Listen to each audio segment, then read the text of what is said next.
So we're down here today at Archerfield Driftway with Luke Fink. Drift Park. Drift Park. We're at Archerfield Drift Park.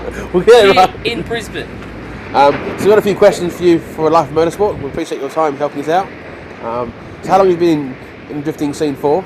And why you left BMX and yeah. Well, I didn't leave BMX. technically, I've been in drifting since roughly probably 2007. Yeah, it would have been 2006, 2007. Basically, as soon as I got my license, I started drifting because I had BMX friends that had got into drifting, and it was just like freestyle cars. And being a BMXer, that made 110% sense to me because, like, if I can do, I love freestyle. Freestyle is just expression. Yeah, like when you ride a BMX, you can almost tell someone's personality by the way they ride a bike.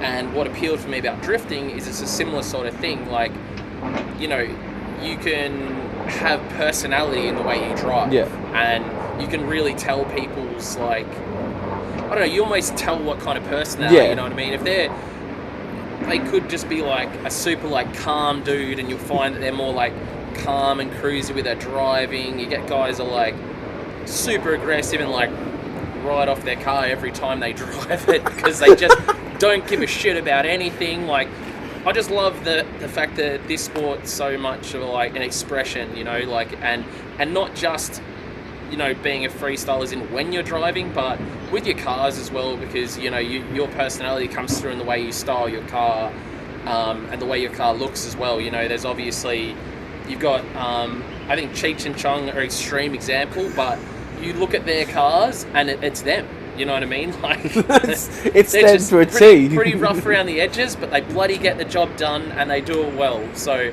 I would look at like Cheech's Falcon that's all beat up, but it still kicks ass, and that is Cheech. So you know what I mean? Like, these things sort of reflect us, but then I don't know. It's weird because I sort of got a bit of everything, but. You've got a party car over there. I can be super aggressive and smash into everything. I can have something that's plush and cruisy. I don't know. Maybe I have split personalities. Probably do. I think we all do. Yeah, I've got a mix of cars, so I feel like I've sort of got a car to suit every personality I have that day. If I feel like just like making a lot of noise and being just like driving a car that just screams its head off, I'll jump in the 8.6. If I feel like banging doors and just being reckless, I jump in the 350. If I want to just like literally cruise and just be like driving this Daisy but still sort of pushing a little bit hard, 370. And then just to be blatantly ignorant as F, I have that thing there, the S13, that normally is put together and has 800 horsepower and looks pretty, but is just an absolute animal. So, I don't know. That's what it is for me. Drifting is very much a personality. You can bring your personality across in your car, you're driving, everything else. And as for the BMX side of it, I guess I got into drifting and I started doing professional events. And one thing that held me back a little bit from BMX at that point is the fact that people were investing so much money in getting me to these events, where if I was a dickhead on my BMX and hurt myself like a few days before a drift event, and they'd already invested sometimes tens of thousands of dollars to get me there and have me race their car, it's extremely irresponsible of me to go and get hurt on a BMX before that. So that sort of slowed down my BMX, on top of already having a really bad injury as I was getting into drifting. I got a really bad injury on my bike, which sort of helped me get into drifting a bit because I just couldn't get involved in BMX at the time. And on top of that, I got fat. And then, you know, family, kids and everything. But my kids are getting to a point now where they like keen to go for a ride. I'm just starting to get back on my bike now, so yeah, I'm very much loving BMX again, and the fact that there isn't any big competitions or anything on at the moment means that, you know, touch wood, I could hurt myself and it wouldn't be the end of the world, but hopefully won't hurt myself. It's more enjoying yourself now, and there's no pressure to enter comps and stuff, I guess. Yeah, exactly right. So it's just more chill, although when I get on my bike, I don't want to be chill. I want to just ride. It's that mentality, I guess.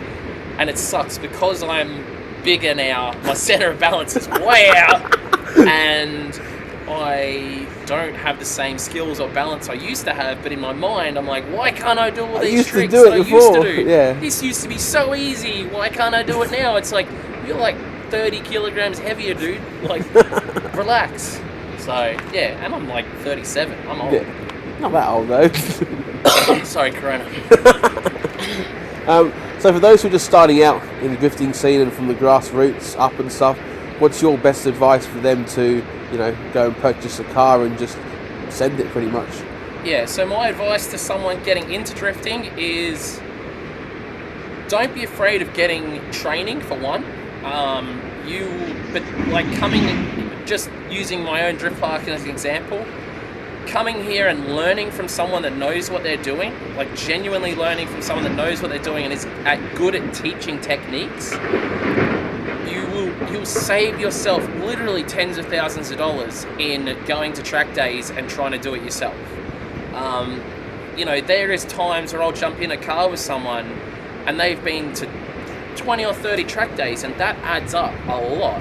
And they'll learn more in that half an hour than they have with over 20 hours of track time on their own trying to just figure it out themselves. So never discredit proper training, because it will 100% make you a better driver in a much shorter amount of time. And especially when I started, I wish I had that, because a lot of people have interesting bad techniques, and ideally someone that knows how to teach someone will make sure they don't catch on to those bad techniques. So that part of it is really important, and the other side of it is don't get caught up in the build. Get a car that just works. That's why I have my 350Z. I say that while it's broken right now, but that car, I would put money up there that, at least for the states that don't have as much drifting, I would say, let's use Victoria as an example. That car right there has probably done more track days than every drifter combined in Victoria, I'd say. Wow. Like, that car has literally done over 2 years under my reins, and man, I've done some events in it. I pretty much drive here minimum twice a week. I've taken it down to New South Wales, rally, like, this thing has gone everywhere and done everything. So, it loves a good thrashing, and still the same motor, still the same clutch, still the same gearbox. Most of it's all the same. I'm on my second diff, but that's the first diff I got it with wasn't shimmed properly. This one was shimmed, and me and Larkins decided to weld it. But while we were welding it, we were idiots and were setting it on fire and essentially cooked the bearings real bad, and then that's the reason it blew. But a seat time car, more than anything, makes all the difference in the world, whether it be a Commodore, a Falcon. If you have a bit more of a budget, get yourself something like a 350Z. I got a super good buy on that. Anything really, cheap, that is reliable, don't need to have a turbo, just needs to be reliable. Because seat time is always going to be the biggest winner. And you can spend years building a car, and that car's not going to make you better. You know what I mean? Like, your time with your butt in the seat is going to make things better, and that's what I see so many people fall into the trap of building a car. So I would say, even if you want to build a car, like, go ahead, build a car, but have something like that on the side where, you need your little slut on the side, I think. You know what I mean? Like, that thing, it just gets thrashed, and you know what I mean? Like, it still works. It has its pretty. place. It's not pretty. I can make it pretty. I do often make it pretty, but then I immediately smash it up again. But even when all these cars work, like this one works, but a lot of the time I still rather drive that because I don't have to care. You know what I mean? But it's still making my skills way better without sort of the drawbacks of being scared of touching a wall or touching the other car or any of that sort of stuff. So the two things mainly for me is seat time car, don't get caught up in the build, and don't be scared to get tuition. Even last night we had a massive beginner night here, and people that needed tuition were knocking it back. So we had our tutor Benke offering to give them tuition, and they were like, oh, no, I'll work it out, sort of thing. And I think that, you know, they probably wasted their whole night. Not wasted their whole night, but like they could have progressed their driving far quicker with a few hints from a pro. Yeah. So with like some states you haven't got like Archie and stuff, there isn't many practice events. Is doing a private hire with an instructor worthwhile doing as well? Yeah, even private hires with an instructor. It's an interesting one. Like obviously Queensland where we live, like drifting is unreal. We've got obviously here at Archie, you've got wet skid pan stuff at 2 different places on the other side of the city, and then you've got Queensland Raceway, and then it's only realistically a 4-hour drive down to Raleigh. Yeah. So like there's an abundance of drifting within our vicinity. So, you know, the whole training side of it, or even, like you said, private hire. But, you know, as the private hires are fantastic for one-on-one, especially if you're nervous around crowds, I guess. And, you know, you get sort of stressed out and overwhelmed. Private session definitely makes sense. We do get a lot of people who are not really confident enough to go to a beginner night where there's heaps of people sort of watching and people lined up and that, but they've come like multiple times and hired the track out, and you know, I've just been here to be able to give them some pointers and whatnot, so it's made good sense. So so the next 2 is your worst driving experience? Alright, my worst driving experience. I've had some crackers. Unfortunately, driving for very interesting teams in Europe and Abu Dhabi. I've really had some crackers. One particular one in Austria was a really bad experience. I turned up on a media day in Austria, and I went out on track. I was meant to be the only person out on track because there was photographers out there and we're just doing a thing for a sort of media thing because I was a guest driver. And probably 20 minutes in, a random local turned up who basically, I don't know, has keys to the track or something along those lines, rocked up and just like went out on track thinking he was going to come out and drift with me. I had no idea he was out there. He had no idea which way to go and which way the layout of the track went. And obviously the event I was at was a large event, and the layout was completely different to a layout they would normally do. And it was actually this like big go-kart / rallycross course in Austria where you can go a million different ways. And it turned out he went the wrong way and we hit head on top of 3rd gear, both of us. So I ended up in hospital and ended that trip pretty abruptly. So that's probably my worst driving experience. Other than that, I've had a lot of crackers where I was driving for an Abu Dhabi team when I was driving that V10 BMW, and they were just like late to everything, always late. And the car got shipped to Malaysia, and they told me the car had been wheel aligned, like get to the track, it's ready to go sort of thing. So we get there, I get there sort of pretty early, I'm going over the car, I'm like, nothing's been done to this car, nothing. Fire suppression system didn't work, hadn't been refilled after they accidentally let it off. Steering wasn't centered or wheel aligned, and sure enough, no team whatsoever, no team there. So I'm like, whatever, you're on your own. Go to briefing thinking, you know what I mean, we've got 2 hours practice in the morning, like they'll get here, we'll sort the car out, everything will be okay. Go to briefing, come back, still not there. Another half an hour goes by, I finally get them on the phone like, where the fuck are you guys? And they're like, oh, you know, we're just caught up doing some stuff. You know, I'm like, the car isn't wheel aligned, it's not ready to go at all. I had no fuel either. I'm like, what? Like, I've literally got like, I think it was an hour and 15 minutes of practice left for the whole weekend. Wow. And I'm like, you guys need to get here. So I ended up borrowing tools off all people around me, you know, finding people that spoke English and being able to get enough tools where I jacked the car up, I got it like reasonably well aligned,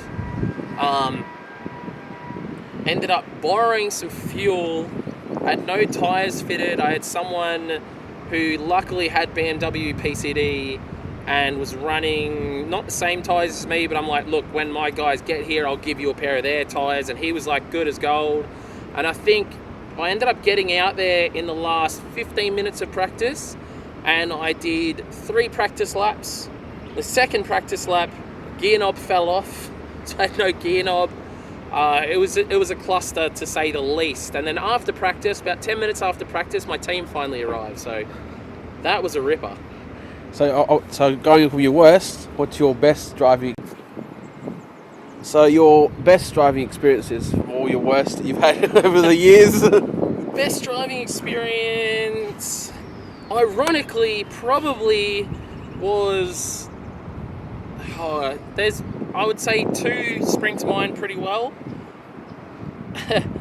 Unfortunately enough, was in that V10 BMW, but driving Yas Marina in Abu Dhabi was just like driving a car that sounded like an F1 car on a full-blown F1 circuit, and huge grandstands where the noise just echoed in on you, and it was just a phenomenal experience. Like, the track over in Abu Dhabi, like, you see photos and videos of this place, it's just unbelievable. And to be able to drive that track in absolute, I thrashed on that track. Like, it was so fun. Didn't get a bunch of laps, but it was just a super sick feeling. And on top of that was probably driving the low brain car in... it was supposedly we had permission to do it, but I don't think we had any permission. But we're actually driving in an old Soviet military base. Wow. And we made a video called From Russia with Love or something along those lines, which was a really cool video that the guys put together. And I got to drift around this place that was just crazy. We spent a whole day there shooting video and stuff. And I'm fairly sure if we got caught there, we probably would have got shot. I highly doubt we had permission. So, yeah, that was pretty sick though. It was just super fun to take a full comp car out and thrash it in a military base. Was nuts. So what are your plans for drifting, obviously with COVID this year and going forward into the future? My plans with drifting this year are completely unplannable. Even, Queensland, we were looking fantastic up until this morning, when apparently some moron from Victoria has come up here via Sydney, potentially infected thousands of people by going to shopping centres and everything else. Honestly, in a week's time, we could be shut down in Queensland. So, future right now is super, super, super uncertain. The way this year was going was fantastic. I'd been to 1 round of D1NZ. I had planned to go to more rounds of D1NZ. We've got a team over there now who's absolutely phenomenal. Best team I've ever driven for, McManaway Racing. And we had a clothing sponsor jump on board, Cartel Clothing. And just everything was looking really good for D1NZ, and then boom, COVID. Ruined everything. I had a trip to Malaysia to go an event I was meant to go to. I had a Japan competition trip. All this stuff for this year, just down the drain. Could be worse though. I'm healthy, my kids are healthy, we still have our businesses. We're open again now for who knows how long because of COVID. And I guess next year I would love to make a bunch of plans, but everything is so up in the air. But definitely a USA Drift Week. As soon as the borders open, I'm gone. There'll definitely be a US Drift Week. I'm going to miss out on the one in November, I think, because it's extremely doubtful that our borders will be open. And I can't really afford to be stuck in a hotel room for 2 weeks being a daily vlogger. So that doesn't really make any sense. There's only so many vlogs people would watch of me going insane in a hotel room. So, yeah, everything is... Normally I would have a great story for you, but just like anybody else, it's impossible to plan anything at the moment. So obviously we didn't have DCA this year. Is the plans to try and redo it again next year, hopefully? Yes, the plan is to go hard next year on DCA, but again, it really comes down to what happens. And as much as I'd love to say, come January next year we'll all be back to normal, it's so difficult with all these things. What's going on down in Victoria now is just thousands of new cases in the last couple of weeks. it's going through Sydney and stuff. Who says it's not going to come up here? My fingers are crossed to like, let's get into next year. Let's like write off 2020, like 2021. Let's hit it hard. If we can, absolutely, we're going to have a full series.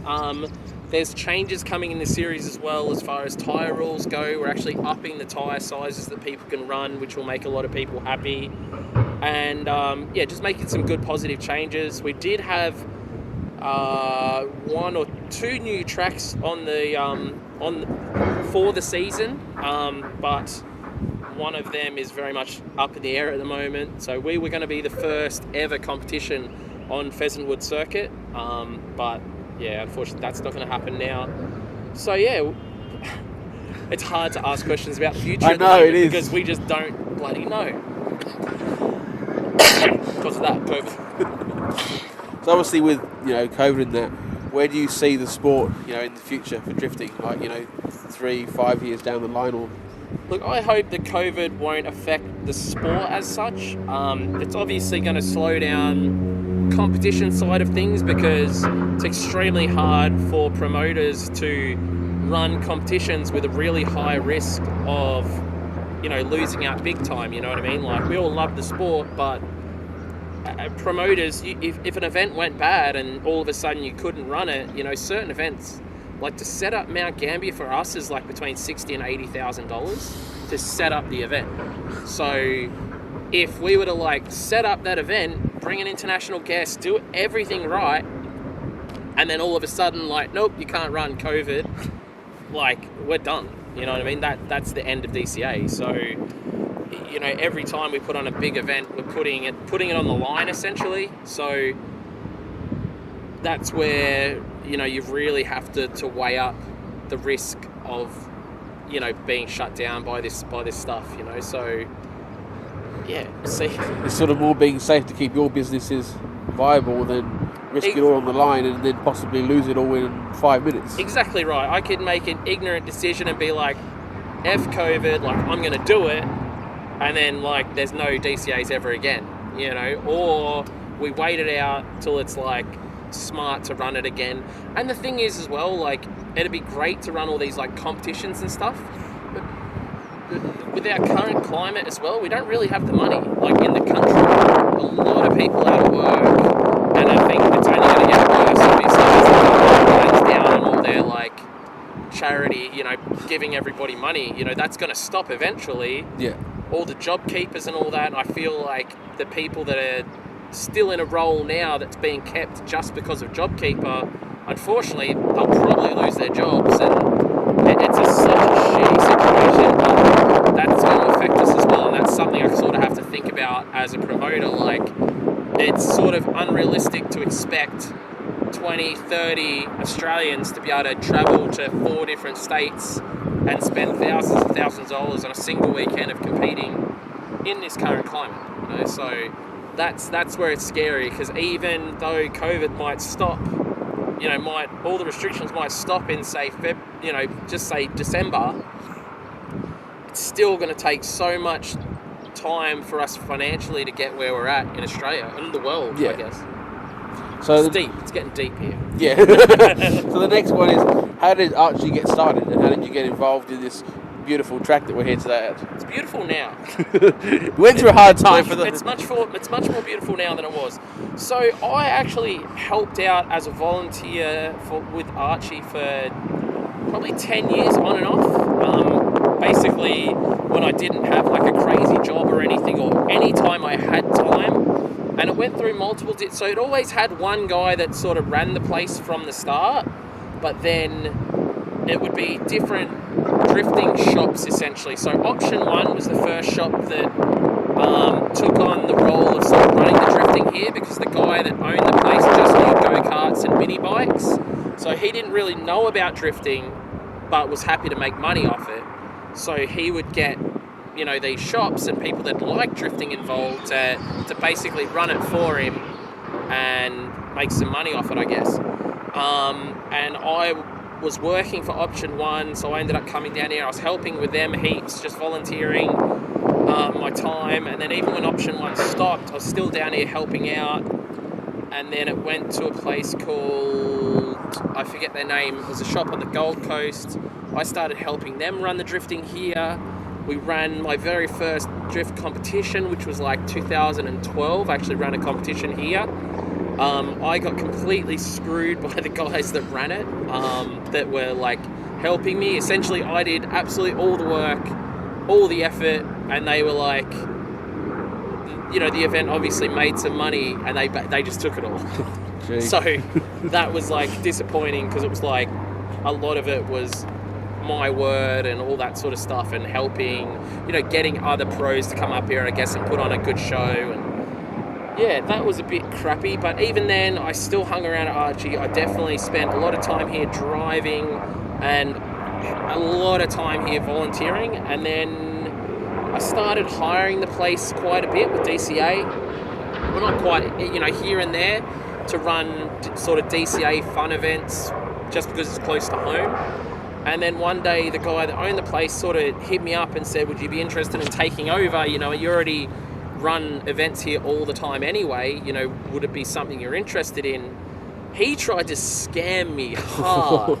So when you take over a business, essentially, and I took over a lease, so everything that's like bolted down, nutted down, screwed in is a fixture. Yeah. He tried to like, he thought I was stupid and tried to sell me like the lights in the middle. He tried to sell me the grandstands, which the Speedway owns. You right? Yeah. He tried to like sell me, and unfortunately I was duped into some of it. He probably got about $5,000 out of me that he shouldn't have got. And he did it all kinds of sly, didn't tell the Speedway that he was handing over the lease. All kinds of stuff happened. So honestly, for the first year here was like, man, it was tough. We had a lot of track repairs we had to do because he really didn't take care of the track. They had massive flooding problems down the bottom half of the track here. Like literally where we are right now, if you got like 10 minutes of like hard rain, you would be knee deep in water. Wow. So like it was really bad. Essentially, he'd buried like 1,000 tires under a huge pile of dirt down the end of the track, which blocked all drainage out of the park. So all you needed was that bit of rain, the place would fill up with water, and it was just, yeah, it was tough. And obviously, on top of the $5,000 he scammed out of us, it cost us like, I think it cost us about over $3,000 to get rid of all the tires that he'd buried, as well as some other lingering issues like the landlord wanted me to pay all the rent that he hadn't paid, which luckily he ended up not making me pay for all that rent that the other guy owed.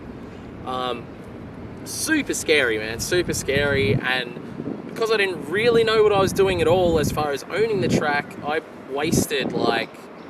probably wasted like $50,000 at least in doing small repairs on the track when there was certain parts of it that I should have just done big repairs on. So I was like constantly fixing little issues, where these days we've got it far more like under control. And yeah, the last year and a half have been fantastic here. So we plan to just keep doing what we're doing, hoping that COVID doesn't affect us too much more, that we can just keep having fun drift days, running a handful of events.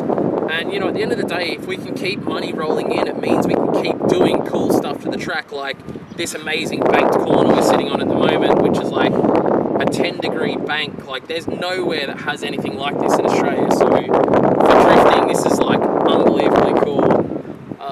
Obviously, my plans for the future are to make more track, because I want to run like a line along the wall which has sort of a jump in it, essentially. There's parts of it that I want to redo just because they crack up a bit. And it's just, we've got to do work to the grandstand still. Like, there's always something to do around here, and it will all happen eventually, I guess, but it's just time and support from people coming and driving and watching. So is the new part here the biggest part you've spent money-wise to upgrade? It's definitely been the biggest single investment, because all said and done, from start to finish, it cost us about $90,000, to lay the concrete. So the building up of the ground, we had to get a crane in to move the concrete walls because we didn't want to drive like heavy forklifts on the concrete when it wasn't like 110% cured, but we could happily drift on it. So I think it cost it was like $3,000 for a crane. Wow. Then the crane drove.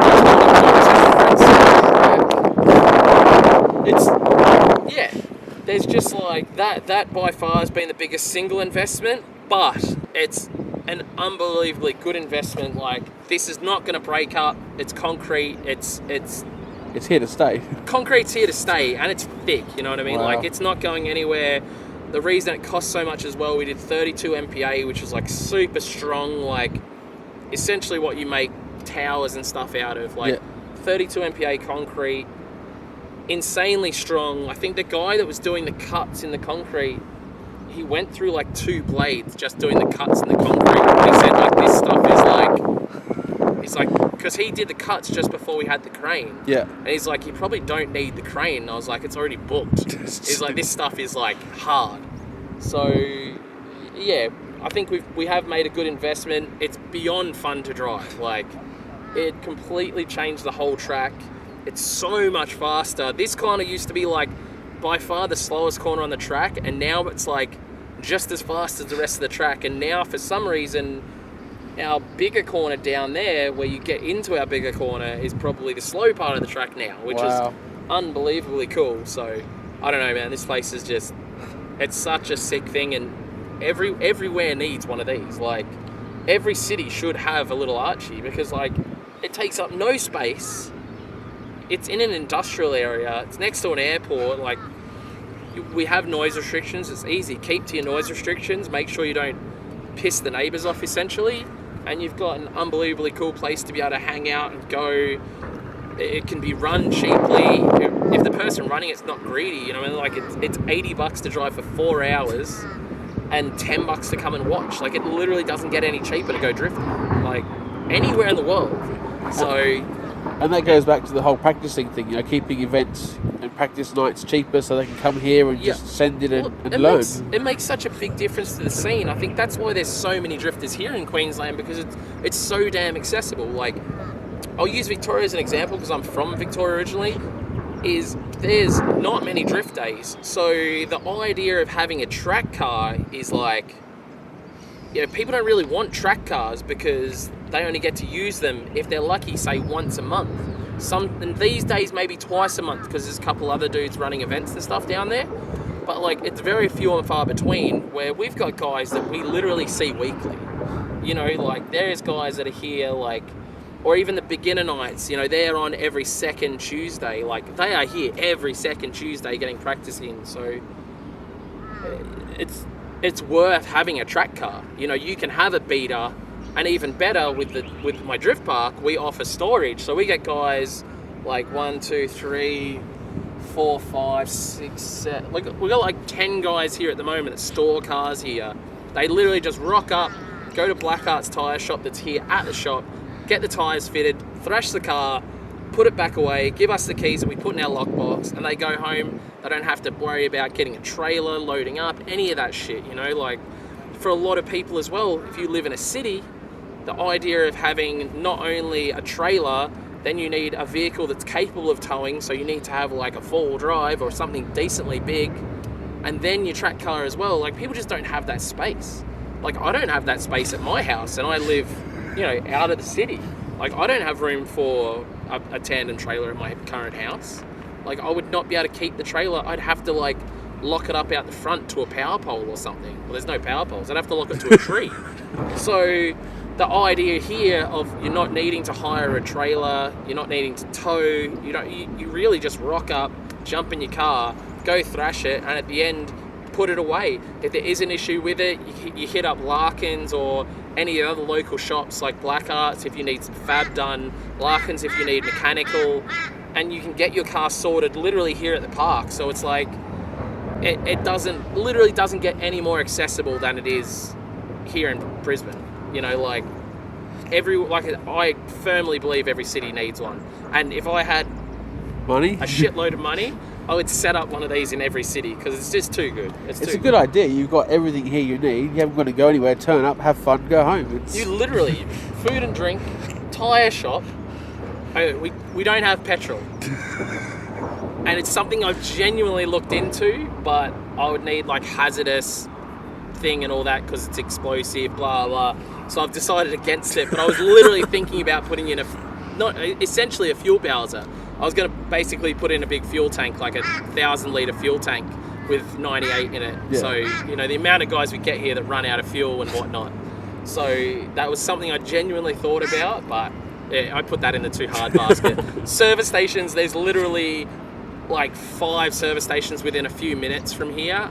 2 of them are E85 servos, so... Take your pick. Yeah, I didn't need to, but it was still an idea, even just for my own stuff. As long as you've got fuel, that's all that matters. Well, I literally spent 20 minutes at a gas station this morning filling up jerry cans, so yeah. Fuel's cheap at the moment. That's why I went and filled up a bunch of cans because I'm like, while it's cheap, I'll get in there and fill it all up. So, yeah, I guess that's what's fantastic about here in Queensland in general. Like, southeast Queensland is just insane for drifting. So you've touched on it before. The final 2 questions is, any big plans for yourself and Archie and your dream car build if you had to build a dream car with unlimited money? Yeah. Well, the dream for Archie, again, is to just put more track in. More track, get more grandstands. The plan before this track sort of broke up around here and made me spend all my money on the concrete was getting proper roofing put on our grandstands, which is like, we literally have all the sheeting over there. I just had to spend like another $5,000 on getting wood for the framework and everything, and that'll be getting done. So just things like that, just making this place more awesome. For myself personally, I'd love to buy a house one day, but I'd have to stop buying cars for that to happen, or maybe stop drifting for like a few months at least. I just want to keep doing my thing, having my own little family. My ambition now personally is to just grow my YouTube channel. I'm having a shitload of fun with my YouTube channel.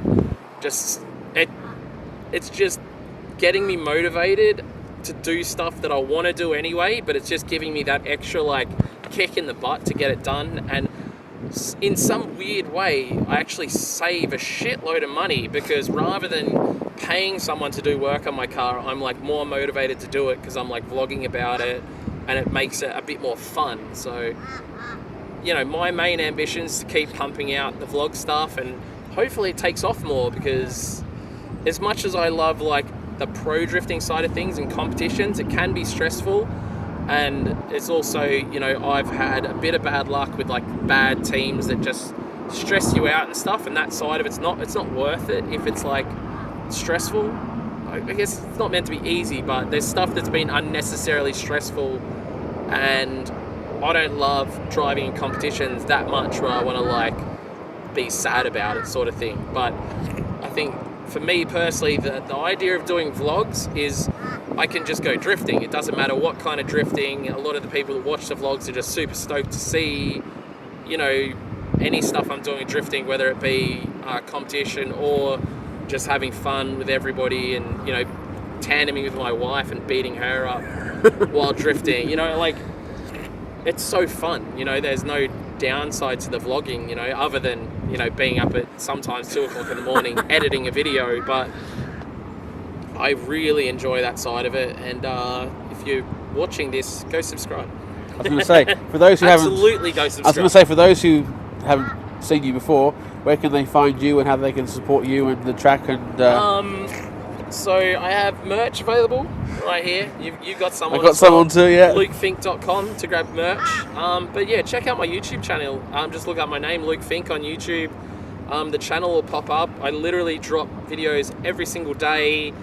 I put quite a bit of content up there, so yeah, some videos are kind of long. I don't know whether people like them long or not. So a lot of people do, but a lot of people don't. So yeah, it's just fun, and like I said, I enjoy doing it. I think that you'll be able to confirm that. I don't know if I put it across in the videos of how much of a rad time I'm having, but like it definitely comes across. You watch them and you can tell you're having an amazing time, whether you're drifting, forward driving, taking the kids out. Yeah. You've got a whole range of It covers everything: family content, drifting, forward driving, where you guys just go Run amok. absolutely mental. Yeah. Putting it nicely. Yeah, that's it. And I just have fun getting in vehicles, I guess. Like, yeah. And there's actually going to be some more four-wheel drive content coming up soon. There might be a new car joining the channel, so probably by the time you guys see this, hopefully I'll have it. So yeah, stay tuned Fingers for crossed. his YouTube, and you'll find out what Yeah. he might have purchased. That one will be silly. Oh no! Could very well end up upside down. So it'll be good. Awesome. Thanks for your time, Luke. Really do appreciate it. And for those who haven't subscribed, check out Luke Fink and watch all his content. That's it. Peace out, guys. Thanks for watching.